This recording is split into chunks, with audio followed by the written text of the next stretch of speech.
ایک یہ کہ آپ جنگ فرماتے تو شہید ہو جاتے.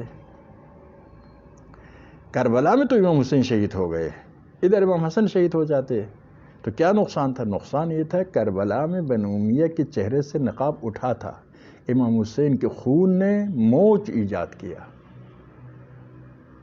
جھنجھوڑ کر رکھ دیا امت کو. لیکن امام حسن اگر جنگ کرتے تو ان حالات میں کیا لوگ سمجھتے تھے اقتدار کی جنگ ہے، اقتدار کی جنگ میں کوئی مارا جائے گا، کوئی زندہ رہے گا، کوئی جیت جائے گا، کوئی ہار جائے گا. تو یہاں پر امام حسن شہید ہو جاتے، کربلا کا پیغام نہیں مل سکتا تھا. ایک یعنی لوگوں میں انقلاب قائم نہیں کر سکتا، لوگوں کو پشیمان نہیں کر سکتا تھا، لوگوں کو بیدار نہیں کر سکتا تھا، بنو امیہ کو رسوا نہیں کر سکتا. کیوں؟ سمجھتے تھے اقتدار کے لیے جنگ کر رہے ہیں. ایک گروہ عثمان کے قاتل، ایک گروہ عثمان کے مدافع ہے. بنو امیہ و بنی ہاشم کے پرانی دشمنی کا یہ سلسلہ ہے، پرانی دشمنی کا کیا ہے؟ یہ سلسلہ ہے. تو حق و باطل کا تصور ختم کیا تھا. اس میں بہت بڑی سازش تھی، اب اس کے لیے تفصیلی گفتگو کرنا پڑے گا. کیسی کیسی سازشیں کی گئی کہ مسلمانوں کو اس تک پہنچائے یہ جنگ حق و باطل کی جنگ نہیں ہے، بلکہ بنو امیہ و بنی ہاشم کی دشمنی، عثمان کے قاتلین اور عثمان کے رشتہ داروں کی دشمنی، اقتدار کی خواہش وغیرہ ہے.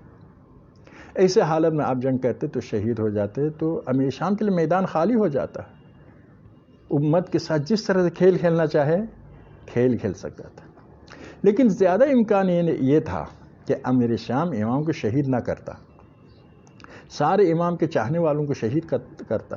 امام حسن اور امام حسین کو زندہ رکھ کر، کیونکہ امام حسن خود فرماتے ہیں کہ یہ ہمیں اسیر کرتا اور آزاد کرتا، کیونکہ پیغمبر نے بنو امیہ کو کیا کیا؟ فتح مکہ کے دن شریعت کے مطابق اسیر تھے، پیغمبر نے پھر آزاد کیا. اذهبوا انتم الطلقاء، حضرت زینب نے دربار شاہ میں کیا کہا؟ تم طلقاء ہو، تم کو ہمارے نانا نے آزاد کیا ہے.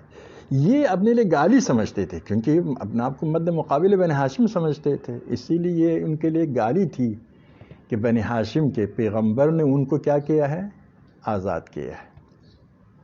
تو یہ انتقام لینا چاہتے تھے، بنی ہاشم کو اسیر کرے پھر آزاد کرے، تاکہ یہ جو گالی ہے وہ ختم ہو جائے. تو امام حسن باقی سارے کو شہید کرتا، امام حسن حسین کو زندہ رکھتا، اور زندہ رکھنے کے بعد آپ دیکھتے زہر کے ذریعے، جیسے زہر کے ذریعے کیا کیا؟ امام حسن کو شہید کیا، عبد الرحمن ابن ابی بکر کو شہید کیا، بہت سی شخصیات کو، مالک اشتر کو، 8-9 اس زمانے کے بڑے نامور شخصیات کو، اصحاب مہاجرین کے اولاد جو بڑے نامور تھے، ان سب کو قتل کیا زہر کے ذریعے. کسی کو پتہ تک نہیں چلا.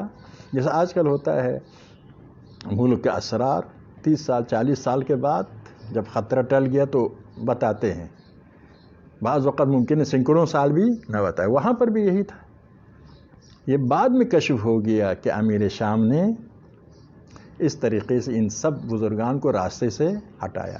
تو اسی لیے امیر شام کے لیے میدان خالی ہوتا اور نیک نام بھی ہو جاتا. لوگ کہتے دیکھو کتنا اچھا امیر ہے، اپنے دشمنوں کو عزت و احترام کے ساتھ مدینہ پہنچایا ہے، علی نے ام المومنین کو عزت و احترام کے ساتھ مدینہ پہنچایا.